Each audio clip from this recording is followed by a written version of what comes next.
This college basketball picks edition of the Sports Gambling Podcast is brought to you by Underdog Fantasy. Sign up today using promo code SGPN and then go to sportsgamblingpodcast.com/dog to enter our bonus contest. 5 winners will receive shirts, hats, and a $50 SGPN gift card. We're also brought to you by Hall of Fame Bets, the sports betting research platform for parlays, player props, and game lines. Download the Hall of Fame Bets app or visit HOFBets.com. Use code SGPN to get 50% off your first month and start making smarter bets today. Hey, this is Pac-Man Jones. You're listening to SGPN. Let it ride.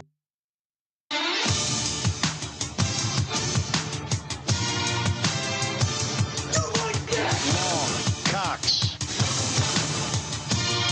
He's one of those guys who will get penetration.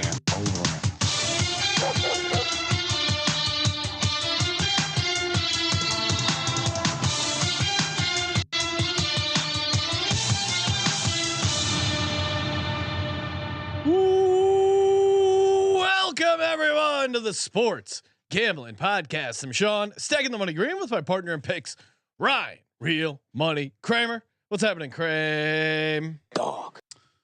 The fashion people advised against Sean wearing green and orange, and especially when that orange clashes with my orange, the true orange. And now here we are on an orange set. Well, with the orange and we got Q's Virginia Tech coming up later in the show. I gotta rock my Q's jersey, and shout out to Buddy Hield, who's he's currently in the NBA now, Ryan. On the Detroit. You're talking about Pistons. Buddy Boeheim? Oh yeah, sorry, Buddy. Wow, Buddy Hield. What is going on? Buddy Hield's already been in the NBA for a while. We'll make sure we scrub this from the record. We don't want the Boeheims ever hearing that. No, they won't. Wrong buddy. There's only one buddy in your life. Well, 2 buddies in your life. We are going to be talking college basketball picks. Joining us on the line from the college basketball experience, Mr. Colby Dan, aka Pick Dundee. What's happening, Colby? The Detroit Pistons signed Buddy Ryan too. They may as well. I mean, the way they're playing these days. Now, Colby, of course, big news over the. That's a third buddy. Now, you got a lot of buddies in your life. It turns out. Big news, of course. You were outraged with the injury of Filipowski there for Duke when he got. Walk us through your thoughts. I told you guys. I tried to tell you when everyone storms, we're gonna run into some problems. You got Wake storming as a favorite. This is what happens, Colby. Now they're gonna take away storming. I hope you're happy. It's all bullshit. Let's be honest. Kyle Filipowski, get the hell out of here. You tripped the guy and you tried to push the guy. And then tweeting out, "We need change." Like this is like the George Floyd situation. Get the hell out of here, buddy. All right. You were a pussy. You were a pussy when you signed to Duke, but now the fact that this has happened. Oh my God. Private school pussy meter through the roof here. Duke. Oh, all the Duke fans saying there was 0.4 on the clock, not 4 seconds. 0.4. And the Wake fans went on the basketball court. Well, what happened in football in September when you stormed the field with 20 seconds left against Clemson? You fucking losers. All right. I hate this. I can't stand everyone's take. All of the media is out of touch with what makes college sports great. They don't realize that this is college sports. You try to get rid of this, you're going to create the NBA. No one's going to give a fuck. These college kids pay these coaches and former analysts that were coaches salaries. Hearing Seth Greenberg talk about this, the biggest moment I can recall in Seth Greenberg's history is them upsetting Duke and them storming the court in Blacksburg. All right, so get the hell out of here with all this nonsense. And if anything, I mean, if anything, they should suspend Kyle Filipowski for a game for doing that to a fan. This is and let's be honest. Joining us on the line to debate, Colby. This has been happening. Court stormings have been happening. I shared the Bob Cousy thing. Look, all these people on their high horse. Jimmy Valvano. What did he do when he win the? You never stormed the court in the NCAA tournament. What happened in Albuquerque, New Mexico, in 1983? The most infamous play maybe in the college basketball history. Oh, Jimmy Valvano's searching for his team because they're storming the court. All right, this is part of its history. You don't ditch it. And Wake should storm every time they beat Duke because they spend like 1/3 of what they use essentially. So anyway, continue. Thank you for letting us continue the show, Colby. Joining us on the line, a noted Duke alumni and college basketball analyst, Mr. Jay Bilas. Jay, thanks for calling into the show to debate Colby here. No, I'm kidding. We didn't book him, but bring it on. Bring it on. We'll go all day. Yeah. Colby just had a look of like, yeah, oh, okay, all right, let's go. I would imagine if Colby was wearing an undershirt, he would be taking off his good shirt to get to the undershirt because he was about to get into it. He just had the look of like, I guess I'm going to be scrapping with Jay Bilas today. Yeah, these people are out of touch, man. They are out of touch with what essentially is the sport. Hearing Seth Davis and all these other people talk about it, they don't even realize what is the sport. And to me, to take away one of the essential, selling points of the sport is asinine. Anyone that's arguing against this, the only disagreement I would say is when you're calling out Josh Filipowski for tripping the fan. My take is if you want to storm the court, sure. But it's game on. If you're gonna run at me full speed, I'll fuck you up. So yeah, I think that's a bit soft calling him out for tripping. I'm being sarcastic for saying that he deserves to be suspended. But for him to bitch then and to John Scheyer to run, what are we gonna do? Caitlin Clark did the same exact situation where they initiated contact. She was more. They dramatic. initiated the contact, and to me, it's on them. I mean, like I said, this has been happening so long. I can't believe the amount of people that think this is a dangerous thing. Show me where it's dangerous. I would say a couple things. The tripping, yeah, if he wants to throw an elbow or whatever, that's fine. But the second you get off the court and try to make it we need change, I'm out on you as an individual. Like that's soft. The coach defending their players, that's always going to happen. It does make me think that we need the college basketball experience guys to do a breakdown of the most hated Duke players. We all know the hits, but where does Filipowski, as I saw in the chat earlier, fall on these rankings? Also, just to clean something up, the greatest thing that Seth Greenberg ever did, who, by the way, autographed basketball back here in the locker. It's Seth Greenberg's. You know what he did in his great illustrious career? His greatest moment was not recruiting Steph Curry, even though his dad Del Curry is literally the only men's jersey in the rafters at Castle Coliseum. You don't give Seth or Steph Curry a fucking scholarship. Yeah, having a take that is anti-court storming just makes you seem like you're a grumpy old man who doesn't like kids having fun. And now, as someone who's getting older and has moments all the time where I realize like, oh God, I'm trying to tell my kids they can't have fun. That's not cool. You have to fight the urge. But to say that we need to look into this, I kind of agree. Really, if you listen to what Bilas is saying, he's like, if they really want to stop this, they'll stop it by just saying you're all arrested. Most ridiculous take I've ever heard Colby, in my life. This is one of those moments where I don't know. Lock them up. But he's a lawyer and he's answering like a lawyer. I don't even know if he's necessarily for it more than he's saying it's easy to remediate this behavior. No. He said a week or two ago, when this was the Caitlin Clark situation, whenever that happened, he said that court storming should never happen. A fan should never be on the court. And it was hilarious, the comparisons by saying, actually, I think that was the other one was Seth Davis is saying, when you go to a concert, the fans don't get. What concerts are you going to, Seth Davis? All right, what concerts? Because look, I went to the Chili Peppers. They jumped up in the fucking crowd. I mean, I can name a million. I think for the most part, I saw Seth Davis in a mosh pit 12 years ago. Yeah. So that guy's lying. Kenny G. I would say that for the most part, what Bilas is saying is accurate. Fans should not be on the court except for this very unique celebratory act. Like this is the court storming is the one time where I think it's usually obvious.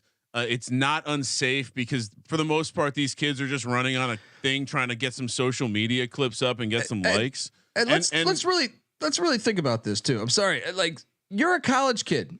You can't handle the court storm is dangerous, but yet, they're going to go to a party in 20 minutes where the whole house could fucking burn down. You know what I mean? They're at a rave the next weekend. This is the dumbest logic in the history of mankind, in my opinion. It's dangerous. Certainly. There's a lot. Again, we're back to that. Things are dangerous, and usually those things are also fun. And sometimes you put them together with this like really emotional thing that just happened. And that's how people create lifelong memories of, say, eating some grass off of a field when you stormed a court or field. Or maybe it was that sick ass angle you got of a selfie with one of the players, even though they didn't realize they were in the picture. These are how memory. So I'm with you. Here's what I would say though. You gotta these players are not going to stop behaving this way because this is how they're trained to behave. They're trained to cry the second there is a problem, right? Whether it's switching teams, going into the transfer portal, some fucking fan who is, you're a basketball player. You're a collegiate Division I basketball player. That puts you at the 0.001% of like alien DNA that the rest of these mere mortals, this is what they live for, is storming the fucking court. And you're the god who is just performing in front of them. And for you to have this take that we have to stop this, I mean, it had to be Duke so we can make it about being an elitist activity. And honestly, Caitlin Clark kind of feels that way too, the way that people hold her on such high regard. But the bottom line is they're doing, you guys, Colby, the college experience, you're doing this to yourself. I'm going to be a parent here. The fans, they're doing this to themselves because it no longer means anything. And that's the first step to taking something away. Because we storm the court every fucking game. See, we can't just storm the court every game. You're so wrong. You're so wrong. It's always been happening at this level. It's always been happening at this level. You just didn't see it because Twitter wasn't existing. It's always been happening. Disagree. Wake Forest should storm the court every single time they beat Duke. I'm fine with that. I don't have a problem with that. I understand the even though the spread, suggests that they were going to win the game. I understand the rivalry aspect. I understand the little brother aspect. I'm just saying that we are storming courts at a higher rate. No, that's bullshit. It's just like global warming. That is bullshit. You can put the blinders on, or you can admit something's happening. You are full of shit, though, dude. I have stormed at San Diego State, Nevada games. I have stormed at a UC Irvine game. All right, they didn't make Sports Center. They didn't make Sports Center. This has always been happening. You're completely wrong. I think I agree that it's probably been happening more than we saw, but I also think it's happening more now than it ever has before. And I think pushing back on that, you're just flat the grumpy guy on the rocking chair, because it definitely is happening. We're having more favorites Russia court than ever. Don't you think the fact that they're putting it on SportsCenter and that it's going on social media is encouraging more people to storm? I mean, potentially, but I mean, I would still say that. To me, I can remember UNLV. I mean, dude, this has always been part of the culture. Yeah. Oh yeah. If anything, both Sean, sports, multi-sport stormer here. If anything, the way college athletics has changed so much, you don't even play your rivals. So I would say there's less court storming.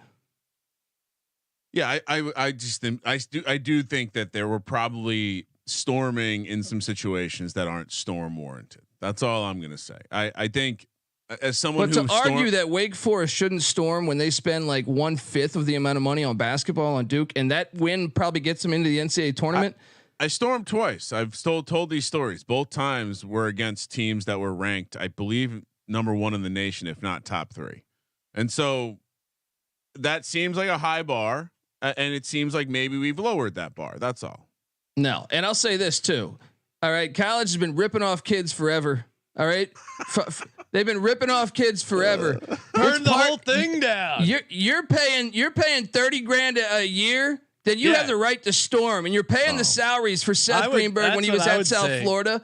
You're paying the salaries of all these fucking coaches. How am I trespassing? My tuition dollars built this fucking stadium. I own it more than the coach does. The coach hasn't paid shit to be there. Yeah, that's what I'm saying. It's nonsense. I've never seen a situation where I feel like the analysts all across the board are so out of touch with what the sport is. Yeah, to be clear, I disagree with anyone who says we need to outlaw this or make it illegal or arrest people. I do think that we're spoiling a fun activity by maybe doing it too much. You want to talk about some college basketball games? I could talk about some games. Colby's upset. You got Colby really heated, Ryan. Now I'm pissed we didn't get Jay Bilas. I know we should have had him. Colby was about. He doesn't respond to my text. Hey, I said it on the college basketball experience. If we get him on in March, I'm going for it. Let's go. Let's go. Colby's making decisions. Yeah. Ryan Hasty in the chat saying Sean is dying to move on. We need Court Storm T-shirts too, by the way, because our chat over at TCBE has been demanding that, so we got to get that going. Yeah, the people need what they need. I do like the idea of a Court Storm T-shirt. Yeah, you know what it needs to be? I think we need those like club cards you get at the sandwich place or the coffee shop where you storm. You can mark your storms. Yeah, I mean, now the average fan is storming 12, 13, 14 times a season. Frequent storm chasers card. That's what it's called. The storm chasers. I don't think Wake Forest has stormed this whole season.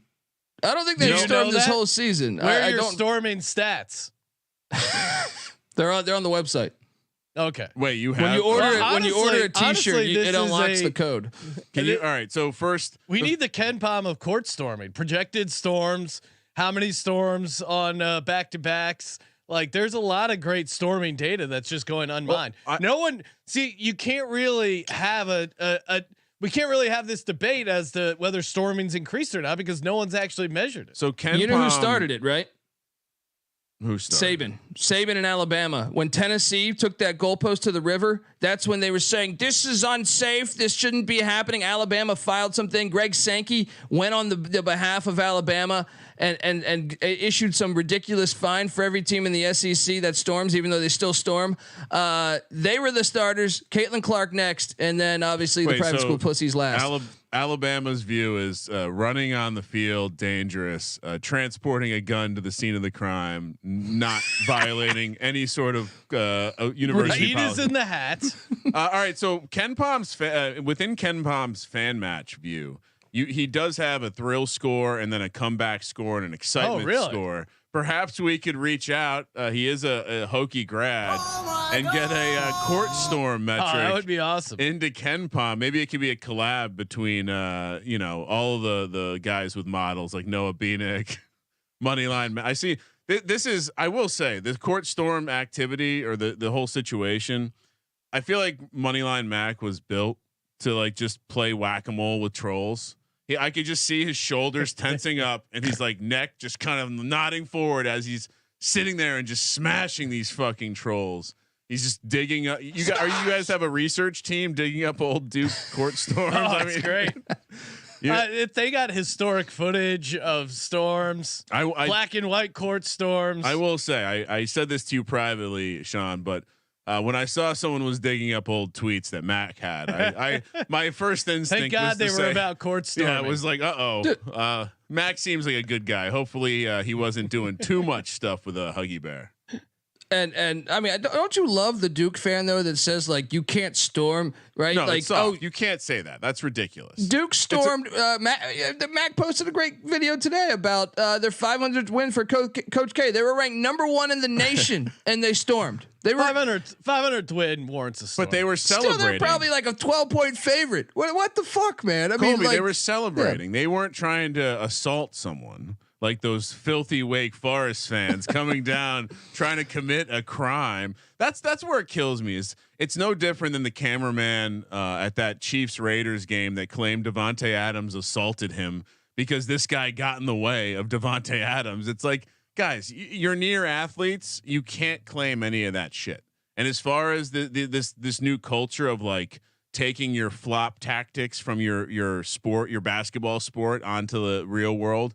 Come on, that shit won't fly. I mean, the fact that we have slow motion replay of whatever you're about to do. And you know what no one does on the streets? No one puts their arms out like this and flops like this. No one does that. No one kicks their foot out and tries to get like the one jump shot foul. No one does that. If you want to have an altercation, have an altercation. None of the fans were even trying to see Filipowski. They're running past him. Shit. Yeah, I know. It's absolutely absurd. Yeah, but will he play on Wednesday? Oh no, they're going to make a statement because it's Louisville. They're going to make a statement because it's Louisville. and they're going to see, we're hurting the game. One of our stars is not playing in college basketball. The product is weakened by court storming, right? When it's just they're playing Louisville. If they were playing North Carolina, he'd be playing. Yeah, meanwhile, they're denying someone's waiver because that person's uncle is too far away for their dialysis clinic. Really ridiculous shit from the end. Anyway, yeah, and I love the rage it's creating in the college. I feel like the college basketball experience, college baseball experience, even there's a certain grit and edge that's needed for these guys to be maximum strength. And I think whatever is happening here with the court storm thing is creating that. You are the representatives of the court storm, so get those storm chaser T-shirts going, Colby. That's your only task. What's that? I got you. We got a category 4 coming in here. Storm. I think you know what? Because of this Wake Forest incident, I think they should storm every game this weekend. Oh yeah, just fucking storm. Okay, so it doesn't matter. Every home team storm. But even if your team loses, storm. Right? Just I like it. Just go. Make a point. What's the point? Why are we storming?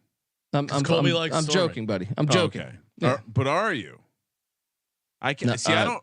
Sometimes I can't tell when Colby's joking about this. That wouldn't be organic, Kramer. I like organic court storms. You know.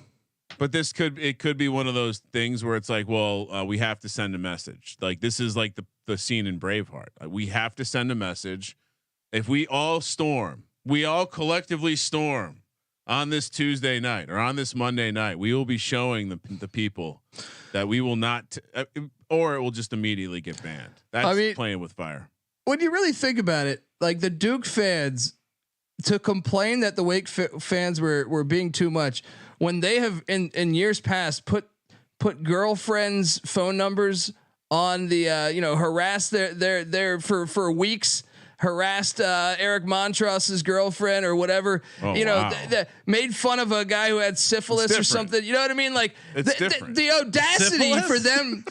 Yeah, you know what I mean. That's a medical condition. There's nothing funny about that, dude. But Duke who fans, are these fans that are making Duke fun fans of syphilis? Historically have been insane, and to sit there and say Wake Forest fans that weren't even trying to get to Filipowski, ridiculous, absolutely ridiculous. I tend to agree. Like the fact that Duke fans are doing this, it's come on, guys. All right. You want to talk about actual college basketball? Sure. I guess. Wow. Sean feels he feels unhappy. Maybe is it because you haven't stormed yet this season? Yeah, I'm pent up. He's grumpy. We're gonna need to get him loosen up, get him lubricated a little bit, and we're gonna do that by heading over to my favorite time on the calendar, 3:30 p.m. on the West Coast. Sean, it looks like Colby's got a cheer you up game here because Villanova laying a massive number 16 against Georgetown. The openers have just leaked out. Shout out to the places that open lines. Villanova laying 16 here. Georgetown. I think we've now on multiple occasions discussed how Ed Cooley hates this fucking team. But does he hate this team to the point of a 16-point road dog spot being too it's small? Hilarious. Georgetown beat DePaul January 6th, then lost 11 in a row, and then beat DePaul again. Well, it's like that's the only team they can beat. DePaul sucks. That's DePaul. No, I know. DePaul is really bad. Only beat him by one. Only beat him by one too. Yeah, and beat him by 3 the first time. I don't even know where the story came from, but I always think about DePaul Day. It's just the day that you beat the shit out of DePaul. That's what I think about in the Big East. And so yeah, even Ed Cooley. What are we doing here, Colby? I'll take the points. It's just too many points. I mean, I know Nova's coming off of the bad loss to UConn. They're still fighting for their postseason lives, but it's just too many points for me. I think Georgetown can stay in this game enough. I think they lost by 16, but honestly, they lost by 16 the other day to Villanova, and that was like a 7 or 8 point game for a lot of the way. So I say they lost by 16 at home. I mean, Villanova is gonna but roll. Georgetown's Villanova's been better coming off a loss. Georgetown's been more competitive on the road than at home this year. So I'll take the points. I'll take the points there with the Hoyas. I mean, they lost by 22 to Creighton on the road. Creighton on the road. They lost. I mean, Providence. They lost. That was like their one get up spot. I guess 1 point loss to Xavier.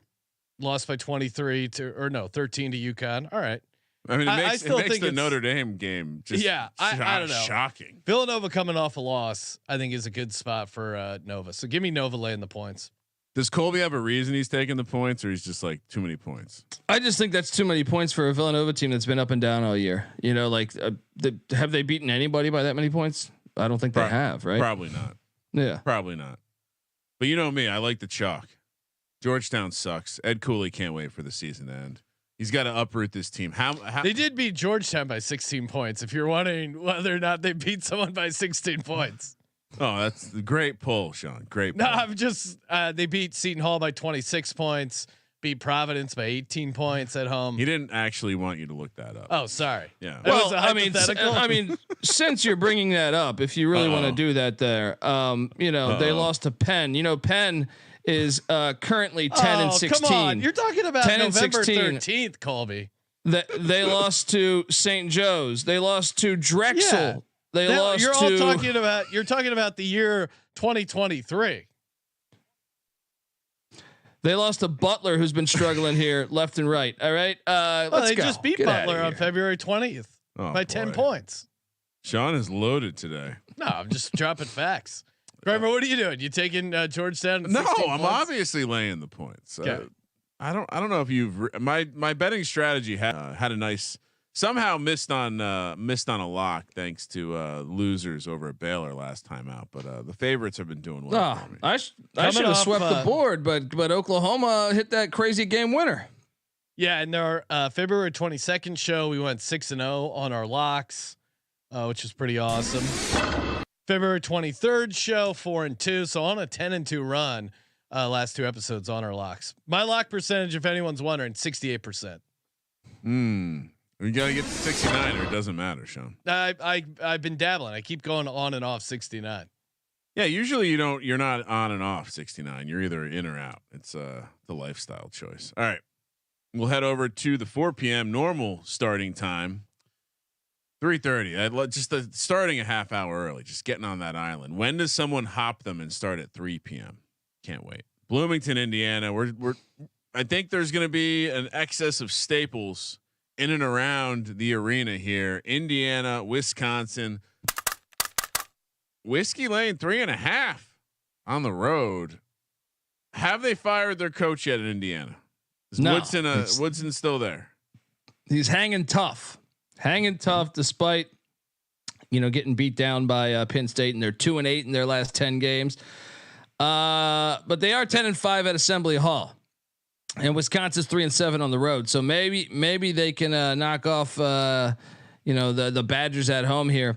I wonder about the pulse of this locker room though, and that's why I will take the Badgers to win on the road. I will lay the 3.5, reluctantly a little bit because Wisconsin's been so bad on the road, but I just think this Indiana team might have quit. So I will lay the 3.5 with the Badgers. The Badgers have been the better team all year. There was a top 70 team in offense. Indiana's offense is doo-doo pie. It's back there at like 224 or something like that. And Wisconsin's been the much better defense this year too. So that's the logic. Let's go Badgers. Indiana, I say it every time we're picking against Indiana, 65.3% from the line. They're now Nebraska, to Colby's point, Nebraska is 2-8. Wisconsin is 2-8 ATS on the road. So not super inspiring, but I can't take Indiana. You got to take Wisconsin here. They can't. This line, Indiana's pretty. To Colby's point, they feel pretty. This line will grow, right? Yeah, I think this is going to close at like 5. Yeah, give me Wisconsin. Enjoy the Discord. Enjoy Indiana Discord. I mean, two of Indiana's wins were Ohio State too. Another team with questionable quit through that stretch. So yeah, enjoy the Indiana play, guys. That's a rough one. Loyola. Do you think anyone actually plays the Discord plays? There's probably some asshole out there. He's like, they're due to lose. I mean, these guys, it's not sustainable to go. What's the percentage, Sean? 62? 56% we're at. Oh, the Discord's at 44%. A little bit of a heat, or the Discord's been on. Oh, they are down 35 units. Should shut my fucking mouth. Loyola, Chicago, Sister Jean, how we doing? Heading to St Bonaventure, New York to take on the Bonnies. Bonnies are laying 3.5 here at 4 p.m. on the West Coast. Colby, how we feeling about the Sister Jeans? I mean, they're in first place in the A10, and I've been riding the hell out of them over the past 2 weeks or so, and they're 20-7. But I mean, I think the line is telling you everything here. St Bonaventure, by the way, huge win this past week, and I think they're playing. We know the Bonnies always at home are a dangerous team. They're 10-3 at home for a reason. Loyola is, in my opinion, the best team in the A10 right now. They're 6-3 on the road. They're 9-1 in their last 10 games. I still think the Bonnies are the team, though. This crowd behind them, they're a pretty experienced team too. So I will take the Bonnies at home, laying the points. The line is telling you everything here. You would think, if you just set this line, you'd be like Loyola -3 or 4. No, the line is telling you going to St Bonaventure at the O'Reilly Auto Parts Center there is going to be a tough win or a tough place to go into. So I will take the team that's the better offense. Are we worried about Loyola Chicago on the road? 6-3 ATS, best record or second best record ATS on the road. Like I said, the Bonnies are 10-3 at home. Bonnies, to me, the energy of that building, I'm on the Bonnies. There's no way they're much better offense. They're a top 70 offense. And as the chat's alluding to, coaching advantage clearly on St Bonaventure. So I will. I'll take the Bonnies at home. Let's go. Yeah, I'll take Bonaventure as well. Loyola giving up 6.7% from the line. Anytime you get a chance to fade Sister Jean, I'm all in on that. No, Loyola Chicago's been good. Here we go. But I'm with Colby. This is a bad spot for Loyola. Well, to your point, and you mentioned the offense for St Bonaventure. They will have success behind the 3-point line. Loyola lazy defending 3-point ball. We love that matchup this time of year, especially with the home crowd, home vibes. This is another one. Let's bet it now. We're gonna bet it right now. We're gonna put it in our pocket. We're gonna get some CLV and a winner. Georgia heads to Baton Rouge, Louisiana. LSU laying 3.5. A lot of these 3.5 point spreads. Third straight one. Blue. How's our boy Blue Cane doing, Colby? Well, considering they are 2-8 in their last 10, Blue Cane freshman season. Yeah, I'm sure he's having a good time though. The scattered ass in Athens, you know what I mean? I'm sure taking advantage of that. Probably doing a few nose beers here and there. All right. Allegedly. Yeah. No, look, Georgia's falling apart. Snow White, they're 2-8. I mean, this is a winnable game for them, but I kind of think LSU, who is 3-7 in their last 10, both teams are struggling. Yeah, but LSU's, like, to me, shown signs of life. Beating Kentucky in Baton Rouge, beating South Carolina in Columbia, coming back from 17 down, almost knocked off the Florida Gators, coming back from 20 down. Well, and they're coming off a 20-point loss though to Mississippi State at home. That's rough. Yeah. Well, they stormed the court the game before against Kentucky. Yeah, so that was fade all Stormers. So I don't know what Wake's next game is off the top of my head, but definitely going to be fading them. Oh, we'll get to him in a minute here. Jalen Cook is a game time decision. Something to monitor. But I think LSU is the more athletic team, and they're playing better of late. I know at 3-7, I really believe they've been playing better, and I feel like the team is starting to come into form in McMahon's second season there. So I will take the Tigers to get it done at home against the Bulldogs. Lay it. Yeah, I'm with you. LSU after that bad home loss, third Georgia home game in a row. Georgia sucks too. They're only. I mean, they beat there's revenge. They beat LSU back on January 24th by 2 points at home. 2, their only win since then is against crappy ass Vanderbilt. This seems pretty easy. I think Colby's right to say that LSU is playing better ball right now. I'm in. Let's go. Cincinnati. We Tigers. Yeah, that was good. That was very waterboy. Yeah, very Ed O. Cincinnati heads to Houston, Texas to take on the Cougs. Colby, is this the best team in the country? They're laying 12.5 here against the Bearcats. They just took care of Baylor in a spot I think we all thought they would trip and fall. That game was incredible. Yeah, is this finally the year we get this Houston team and they don't choke and they get it done and they're actually the best team in the country? It could be. I think them and UConn are the clear cut best teams, and then there's a drop off after that. But Cincinnati's a team that's kind of fallen apart lately. 3-7 their last 10.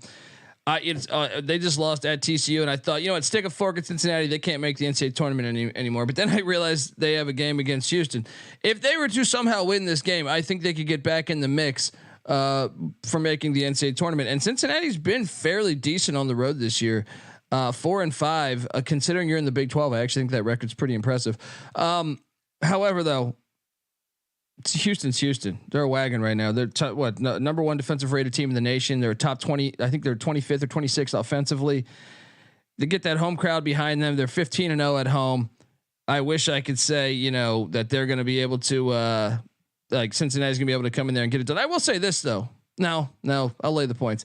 I'm tempted to take the points just because. Yeah, I'm taking Cincinnati and the 12.5 just because I think at some point this Houston team is going to have a minor letdown, not necessarily lose the game outright, but you know, they got a road game coming up against Oklahoma on Saturday. They just played an overtime game on Saturday. Now this is a quick turnaround at home against Cincinnati. And to your point, Colby, Cincinnati is a very desperate team. I mean, you know, if hypothetically Houston did drop this game to Cincinnati, I don't think it really hurts them that much. It's an in-conference loss here, but yeah, I'm taking Cincinnati in the points. It just feel 12.5 is a little high. I was gonna say, so we always like to use the balanced team approach for who's an actual contender to win a national championship. Sean, Ken Pom, top 20 offense, top 20 defense. We're talking about Houston, so they're one of the teams.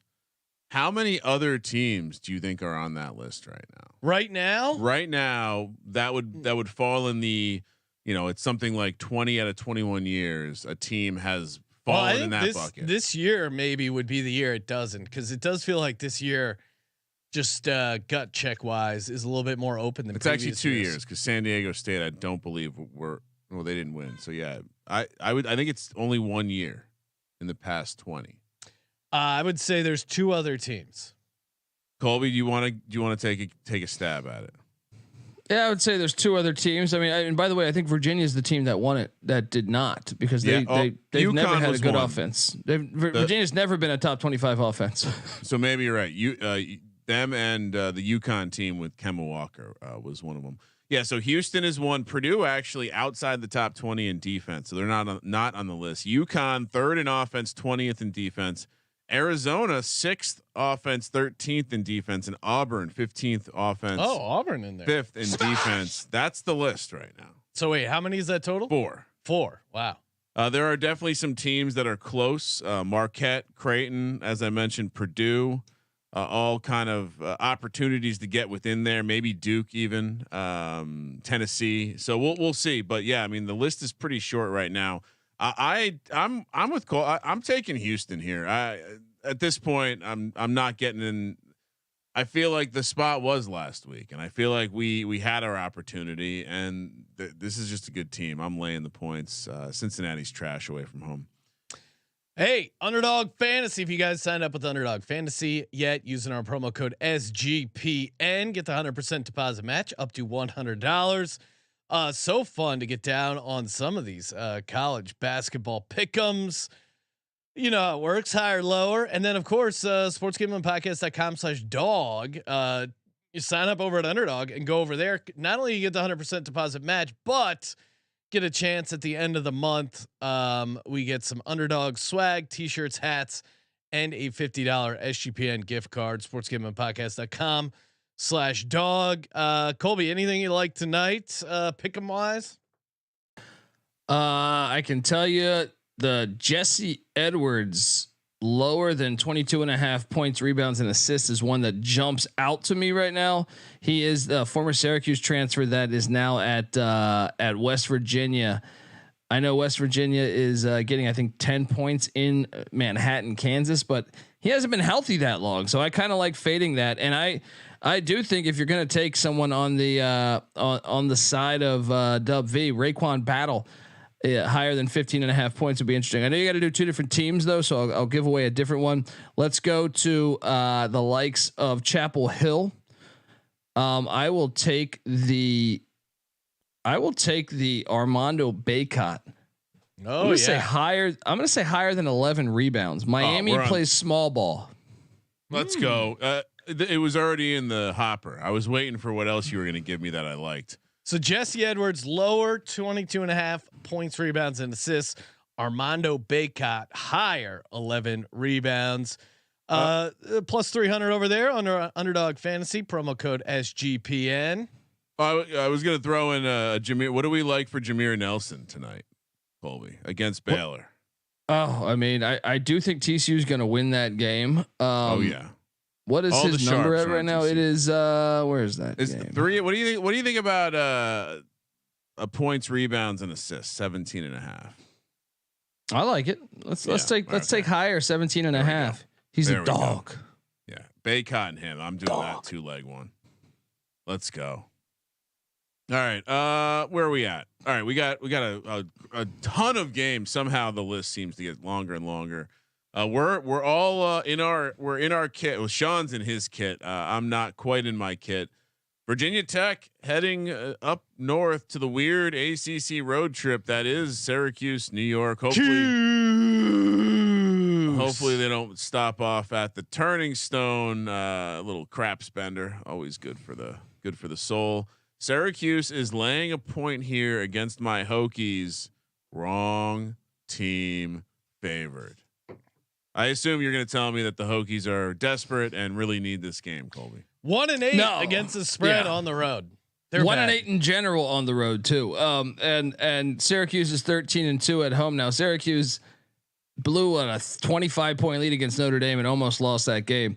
But I think this is a winnable game. When we look at Syracuse, they're 18-10. The remaining 3 games, home to Virginia Tech, at Louisville, and at Clemson, all winnable. I don't know if the Clemson game, I would say they're dogs, but they have to take care of business. They can get to 21-10, 20-11 going into the ACC tournament. Maybe they can, stockpile some wins and get into the big dance. I know Green's hoping for it. And they're Virginia in Tech, that big dance. They've already punched their ticket. Come on. Virginia Tech just doesn't. When I watch Virginia Tech, I know we talked about this, Kramer, or at least me and Nick talked about this. Is like he's running Virginia Tech like he's at Wofford. There's a lack of athleticism. When I watch Virginia Tech basketball, they don't have any athletes, and you can't do that when you jump to the Power 5. I like Mike Young. I hope Virginia Tech gets better, but to me, there's blood in the water there, man. It's not. You can't do that at a Power 5. So agreed. It seemed like it was going to be fun at first because he did bring in some athletic guys, and he always had. I feel like there's been a couple transfers or like guys who have come in with some excitement, and it just doesn't. It's like his system doesn't allow for athleticism. Or he doesn't seek it. He doesn't seek it. I think he early on he had some of Buzz Williams players that stayed, and then he was able to bring in Kiva Luma, which was a huge get from Wofford. But besides that, like they haven't really had guys like everyone else that they've done. Now there's a couple good basketball players on that team, but you need to mix them with athletes, and they just lack athletes. Buzz can come home when he's done out there in College Station. Maybe there'll be a home for him. He had some success with the Hokies. I mean, the Hokies had success with him. I don't know if he viewed it as success. Yeah, you guys are. Come on, I'm not going to fade the Hokies now. They need this one. Plus, I'm excited about the football program. Going to be top 25. Well, Ryan, you had that ticket, Hokies 500-1 before you accidentally shredded it. I do have a position on Virginia Tech at 500-1. The network. Can I see that ticket? Oh, possibly. Sorry. Okay. I think it's believed to be one of the ones that was shredded. Oh, all right. I can't say for certain that it doesn't exist. Highly confident it probably doesn't exist. All right, let's head over to the MAC. Look, it's a great buy though. I mean, the market has moved since I've gotten down on the position. Akron heads to Athens, Ohio to take on the Bobcats Ohio laying a point here. Wrong team favored. Come on. When have you ever heard me not pick Akron? Colby, I assume you're enraged that UMass is joining the MAC because it's changed, right? No, they were actually in the MAC like 10 or 15 years ago, so they're coming back. But no, they were independent as a football school. In basketball, I mean, in the A10, I liked them in the A10 because they'd been in the A10 for a long time. But it makes sense to me. You know, it's sitting there as an independent. It's got to be a pain in the ass, and I feel like teams are scheduling independence less and less, so they have to find a home essentially. So. But by the way, Akron's the play here. I know Ohio at this center though is always tough at the Convocation Center of Ohio. They're 10-3. The Bobcats are always dangerous when they're at home, but I do think Akron, they already lost the game at Toledo the other night, and they can't afford, like they're I know they're still in first, but they can't afford to keep taking road losses.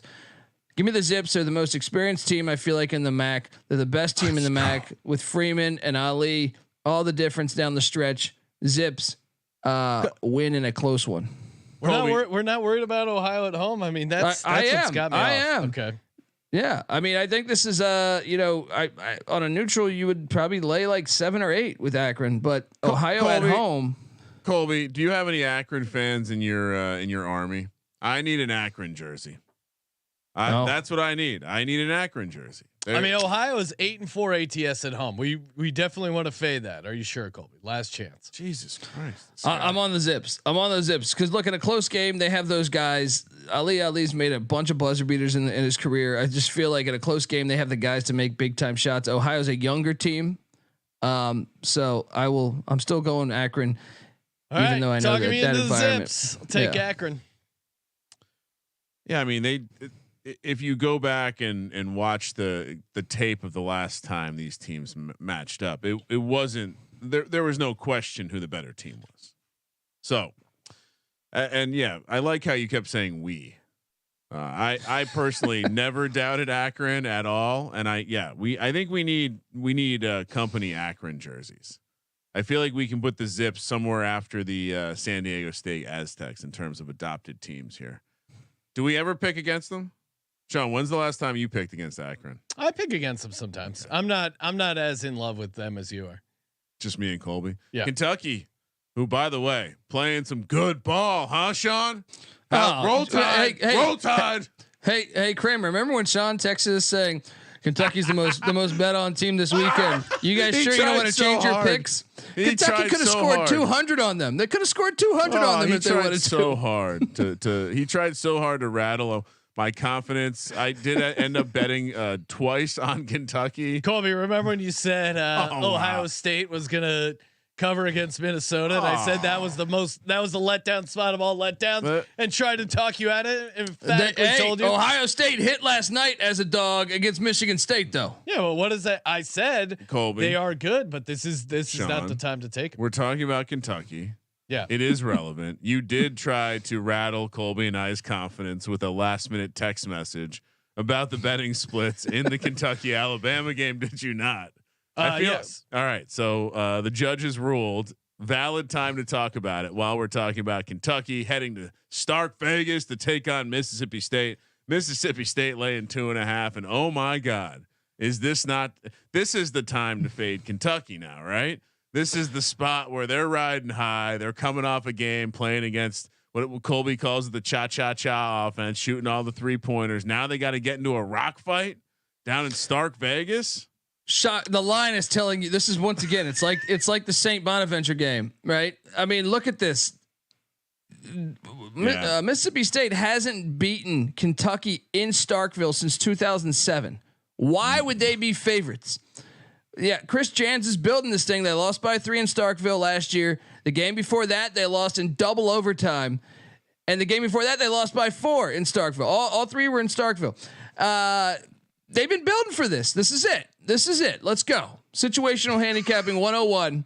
Why are they favorites? Couldn't you say, well, situational handicapping? I understand the letdown spot for Kentucky, but isn't there also a letdown spot for Mississippi State. They just won by 20 on the road at LSU. I think they could come back feeling a little complacent. I think Kentucky has maximum confidence after that Alabama win. I like Kentucky in the points. Oh, this is the biggest game they've. I don't know if this is a letdown spot for them after LSU. They already lost to Kentucky this year on the road. It does. I think Colby's right to look at the spread and say that slightly puzzling, and specifically the way that they play. I mean, Mississippi State, they're one of the hardest working teams defending the 3-point line, and that's one of the things that Kentucky, as we've seen recently, when they're on, they're on. So I think once again, Sean, I think when we talk about our March Madness betting strategies, I might have to. I've been really falling in love with just breaking down the 3-point matchup. Mississippi State's going to lock it down. Mississippi State's going to win the rock fight. The rebounding edge, Mississippi State. I think that's all I mean, obviously their defense is elite, but then Hail State. Let's go. The line is telling you everything there. Let's jump on Chris Jans' squad there. Hail State. I'm going to stick with Kentucky, but I don't feel strong about it. You know what you're doing right now? Just throw all your money on black. Red hit on the roulette table, and you're like, I gotta switch over to red. Red's hot. And be careful. All right. Thanks for the tip. You're staring a gift horse in the mouth right now. This Mississippi State line. Pittsburgh heads to Clemson, South Carolina, where I will say I've had a couple good nights. Clemson laying 7 here. I have started to fall in love with Jeff Capel, and the Clemson coach is still on my list of just most anonymous hated people. I hate this Clemson program. I've not gotten them right all year. My instincts are to take the points with Pitt. Colby. Oh man, Pitt's only beaten Clemson once since joining the ACC. Is that in Clemson? Yeah, or and just that was in general? Yeah, well, they've only won twice in general, but both those were in 2013. Give me the points. They're in the desperate spot, but I don't know. Like, this is one where Clemson tends to suck late February, early March. So I could totally see them losing this game outright. But historically, if you're looking at this, like, Clemson fucks them up. So I'll take Pitt and Pitt's another thing is they've proven that they can win on the road. They won at Duke. They won at NC State. Where else they won? They won somewhere else that was a tough environment. So they've proven that they can win on the road. Yeah. To Colby's point, Pitt 6-2-1 ATS on the road. I think 7's a hair high. But yeah, I don't know. Clemson's pretty good from the line. 78.2%. I noticed you didn't bring free throws up with the Hokies Clemson match or Hokies Syracuse matchup. Yeah. Okay. It's weird. Selective. Yes. Free throws. I'll stick with Pitt +7. Yeah, I'm going to take the points. I would say in general, but be careful. I can't tell if Josh were to go back and do the records. I can't imagine I've gotten too many Clemson games right. All right, let's head over to Big 12, 5 p.m. on the West Coast. We're heading to Lawrence, Kansas for the Jayhawks taking on the Super Soakers of BYU. Kansas laying 6 here. I stupidly took the points when they were laying a similar number, maybe a little bit bigger against Texas. And then I watched Max Asmith just give no effort. The player that I loved did not show up for that game. Kansas looked amazing. You guys were right. I was wrong. Harris is a great defensive guard, so kind of. I mean, this Kansas team has kind of been a bucket betting wise at home, especially because people see some of their losses or whatever, just realize they're a slightly down team from previous years, and it's creating awesome value. Love Kansas at home. They didn't even have Kevin McCullough that game. Yeah, and also I love fading BYU on the road. BYU is horrible ATS. On the road, 1-7. So I'm gonna keep that. And you're going a real number. It is stinky, man. Absolutely fucking stinky. I'm looking at Ken Palm. He projected to 4 points. Just 6 sounds right then. Just eyeballing the the matchup.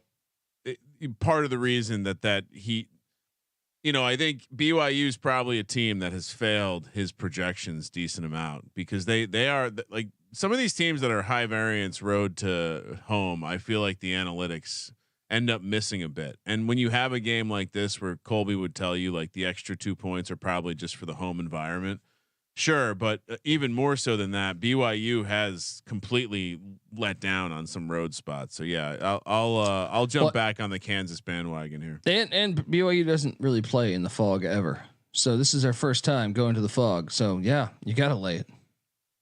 Which means they'll certainly be up for it. But I mean, they just got handled by Kansas State in the Little Big Apple. So a little slight step up in class here. All right. Let's see how many I have taken some dogs. Most of the dogs. Come on. You took Akron and Virginia Tech and Pitt. Pitt is a real dog. I was going to say everyone else is a favorite. The other two dogs I think should be favorites. So, okay. Technically they're not dogs. Texas heads to Texas Tech in Lubbock, Texas, 6 p.m. on the West Coast. Another Big 12 matchup here. Texas coming off a real ass kicking. And most importantly, I thought just effort. They quit. They quit as though like they didn't feel like they had a chance to win that game against Kansas. Texas Tech here laying 4.5. Bounce back spot for the Horns Downs. I mean, Texas Tech just lost at UCF. You know what I mean? So tough spot. This is the final time they play Texas in Lubbock. This is another angle. This place is going to burn down. Texas Tech is 14-1 at home this year. 14-1. And they should storm right here when they win this game. All right. Texas is 3-5, 3-5 on the road. They're not that good. I mean, roster wise, Texas is elite, but Rodney Terry hasn't put it together. They've been ass on the road. They're gonna get fucked up by Texas Tech. Lay the points. Yeah. Storm. I'm with Colby. Texas Tech -4.5. The only concerning thing is how hard Texas got their ass kicked last time around, and maybe that gets them up for this game. But like you said, last time at home facing Texas. Why wouldn't it be the same kind of ass whooping too? Potentially. I mean, Texas Tech gets hot from behind the arc. Texas plays lazy ass defense again. I mean, after watching that Texas effort in a game that they were getting their ass beat in, they're in timeout for a little bit. Lay the points.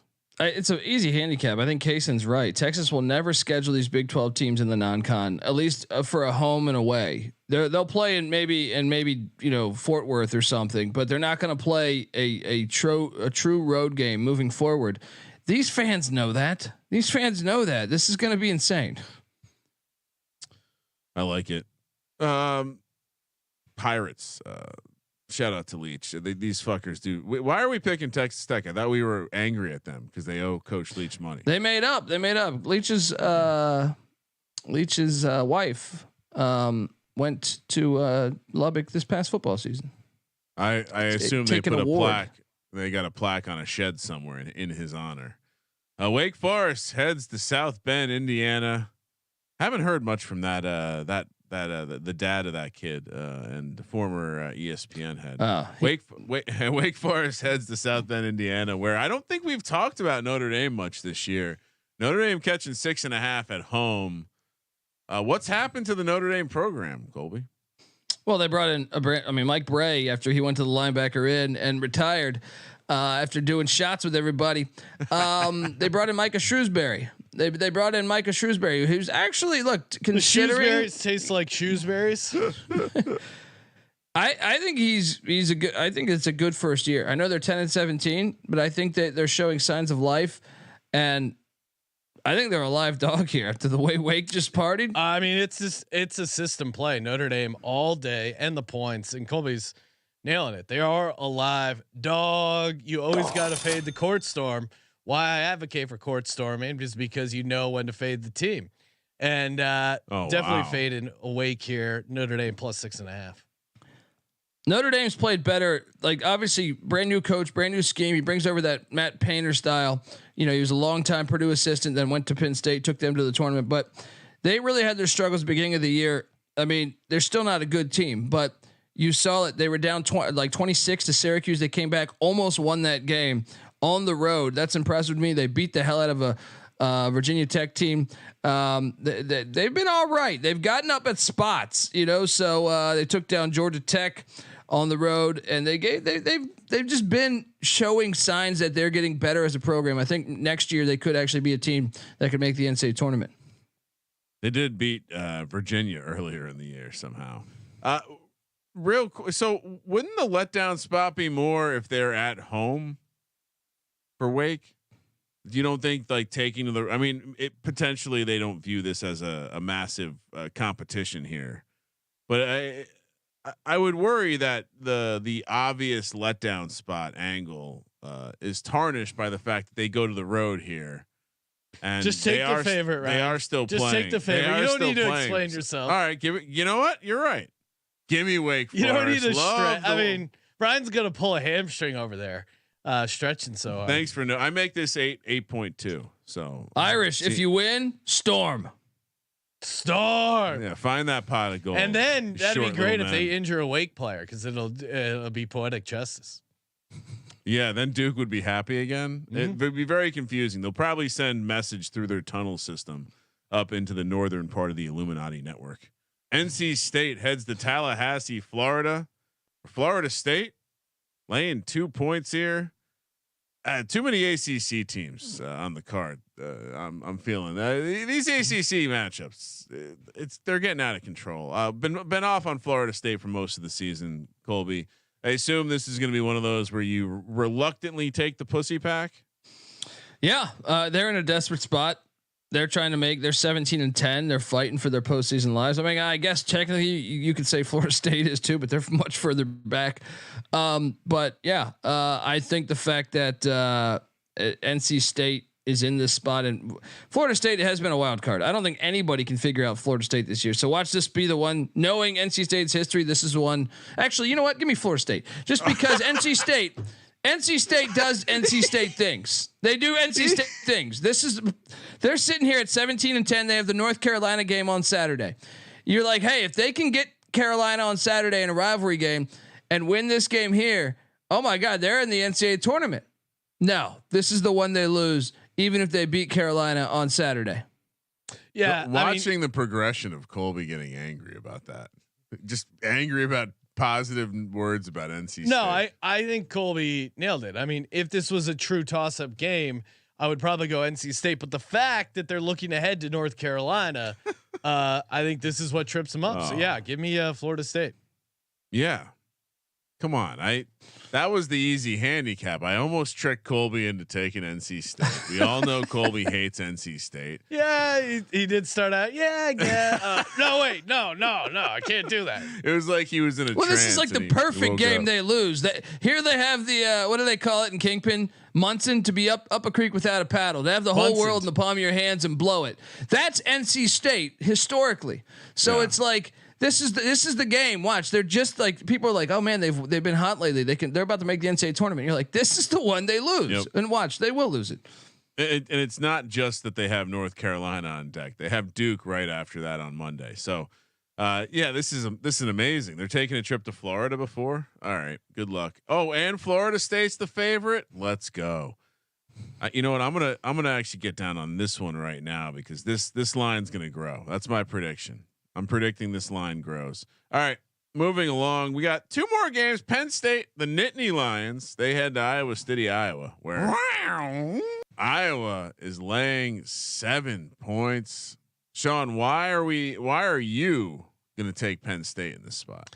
I don't know. I'm going back and forth on this. It's neither. Iowa is not the bucket they were previously. ATS. Now this is a tough spot for Penn State, but Penn State's back-to-back quality wins, especially Illinois at home, Indiana. Yeah, they took care of them. I mean, yeah, they lost their last couple road games at Nebraska, which no one wins in Nebraska these days, and at Northwestern, tough spot. But they also, they beat Iowa already at home. Maybe this is a revenge spot for Iowa, or maybe they match up decently against them. Yeah, I don't know. I think 7 is a hair high for this Penn State team, which you saw their fight in that Illinois game. Like they don't go away easily. Kind of like them here as a dog. So I'll take the 7. Yeah, just looking at the game log last time they played, Penn State 10-6 ATS as a dog. Penn State had a nice finish to this game to seal the deal. Certainly. I mean, isn't this just the classic? You got to you take Iowa at home, but Iowa hasn't been the bucket that they usually are at home. They're like 6-9, I think. ATS at home, yeah. So I'm not quite as locked in. I think the market's priced it in. I think 7's a couple points too high. Colby, how say you? No, I'm on the Hawkeyes, man. They're fire at home still. I mean, they're 11-2 on the year, and when you add in the fact that I think they've really been playing better. I know they didn't cover against Illinois; they lost by the half a point, but that was like a 2-point game with like 3 minutes left.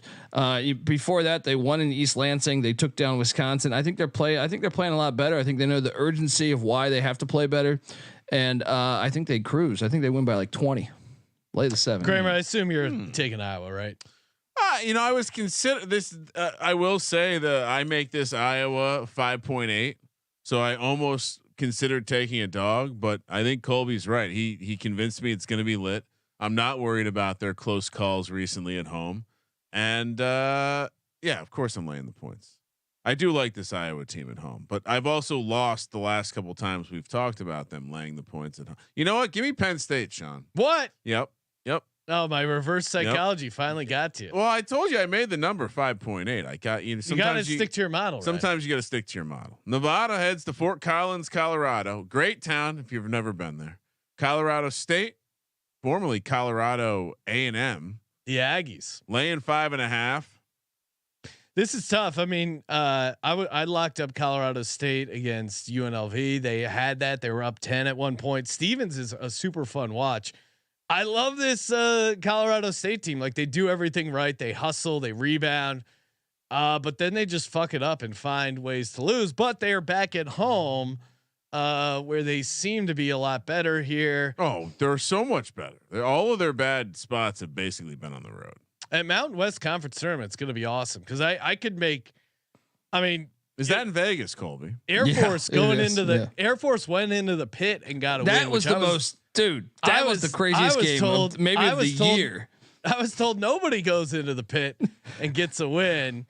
So just kind of highlighting how fun the Mountain West is going to be. Colorado State 8-5 ATS at home. I don't know. I'm going back and forth. I think I'm going to default to Colorado State here, but they are coming off. Yeah, the back-to-back losses are on the road. I'll take them at home, laying the 5.5. Colby, what are you doing? Yeah, I'm all over the laying the 5.5. Steve Alford on the road. They're actually 6-3 this year. Nevada is, but they've won 3 straight.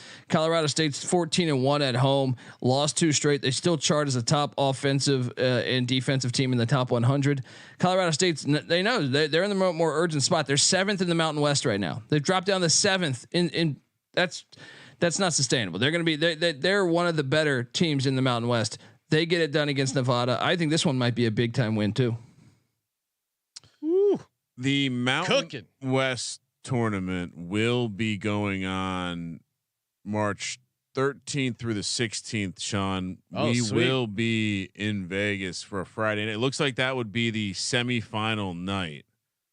So we could potentially hit a game after. At least we're gonna watch it in Vegas, but we go check out the semifinal game live if it's a nightcap, Sean. I mean, I feel like we've been close to the Mountain West situation all year. Sorry, I was looking up tickets for that. So yeah, you can't actually get tickets yet, but it does seem like that's going to be one of the nights. I'm sorry, you guys were talking about taking a favorite here. Yes. Yeah. Come on. I know Colby has dabbled with Steve Alford this year, but no, wrap that shit up. Give me Colorado State. Just ram it. Just ram it. Fort Collins, great town too. Great town. Just great town. That's how you can tell someone you're well traveled within the country if you say something positive about Fort Collins, Colorado. All right, Ryan. Before we get to our locks and dogs, shout out to Hall of Fame Bets. They got their new college basketball product is on the way, so stay tuned. Sign up now. Get that 50% off going for March Madness. Of course, just go to hofbets.com. Use the promo code SGPN or download the app, and Hall of Fame Bets has you covered. Optimizing some parlays, and yeah, I mean it's been really on a nice little run there for the NBA. I see a lot of the guys playing along with some of the stuff that the HOF Bets puts out as well. Follow them on Twitter at HOF Bets, and of course use the promo code SGPN, 50% off. Time for our best bets, college basketball, February 27th. Kramer, what do you got? Well, we did discuss a lot of favorites today. Yes. And I'll put a little bit of the responsibility on Colby for presenting me with so many favorites. That I just happen to have to take a ton of favorites again. It wasn't me, it was the card. All right, lock number 1. Let's take. We said this line stunk. I believe we're gonna take St Bonaventure. This was one of the first things I locked in. Already, it's locked into my pocket. So feel free to join me and put your hand in my pocket, and we'll ride the Bonnies together. Lock number 2, Mississippi State. Another similar situation here where you're like, this number might be a little fishy, but the sharps are betting it. That's why it's fishy. Dog, I have a surprising amount of options to choose from here. Do I go Penn State? Do I go Pitt? It does seem like Pitt. Unfortunately, Jeff Capel. I've said this shamefully. I've had moments with him this season. So when I'm down to those two, and I'm not going to give you Akron as a minus 110 dog or whatever they are, probably sitting at the money line. So Pitt, Panthers. Feel free to play that cat sound effect. They get it done against Clemson, who also is a Tiger. So this is a Panther, Tiger on Tiger. Panther versus South Carolina Tiger. Who are you taking, Colby? I think I lean South Carolina Tiger, but I don't know. I could see the Panther getting advantage, sneaking up on them because they're coming from the road. Feel like this is a teaser to the Friday VEASAN show. Sean out of town, Colby sitting in. 100%, we're doing an animal segment, Colby. Let's go. Well, how do you feel about the cat family? Who's on top of the cat family? Do you go? Is it lion or is it tiger? Or is it, are you going off the reserve? Are you going? You can't really leopard? fuck with a lion. Jaguar. Lion pound for pound, lion's still the best. So he's literally called the king of the jungle, dude. You don't get that. You don't get that title unless you're fucking up some other cats. I think I might go Siberian tiger. I can see why you would do that. They don't really hang out in the jungle, right? Where do they hang out in the ice? This feels like a LeBron Jordan conversation, if I'm being honest. like the Siberian Tigers, LeBron, clear physical specimen, but that other guy somehow has, he was the king for a long time. Other than the period where the lion got his uncle or dad killed with some gambling debts. Speaking of tigers, Colby, is the Tiger King Joe Exotic? Is he still in jail? Ooh. How the hell would I know that one? Yes. If I had to, are we guessing? Yes. Yeah, he was sentenced to 21 years in federal prison. They shaved off 1 year. So in 2022. So, maybe he gets out 2040s. He's also running for. Maybe he's also running for president in 2024. Maybe he hits the portal. I wonder. I got to imagine it's like cruelty to children is probably number one of the things you shouldn't do before going to prison if you want to have a long life in prison. But I feel like animal cruelty could be one of those random things. Yeah, but he liked those cats, so he's probably good. What do you mean he liked them? He liked them until he couldn't pay for the food. Then then he felt bad. Yeah. Kansas -6 is my lock. No, I don't. Why did he go to jail for being mean to the cats? Yeah, like murdering him when he stopped needing him. Okay. Yeah. Jayhawks -6 is my lock. You can't. I mean, BYU on the road, just fading horrible road teams. Kansas great at home. Notre Dame on the money line. Wake gets raked in a Notre Dame there. Raked. Yes. And then for my other lock, I do like LSU. I'm going to go Syracuse. Give me Syracuse lane 1. I mean, I'm fading bad road teams. Virginia Tech horrible on the road. Colby, what do you got? We got to just lock up the Iowa Hawkeyes against Penn State. Whoa. Yeah. Do I need to switch my pick? next lock will be Florida State against the Pussy Pack. So take Colby's the Seminoles smash spot. The dog is Pitt. Pitt's good. Pitt's they've proven they can win on the road. And once again, shout out to White Tiger, aka my son. He's looking forward to storming many of college basketball courts in his day.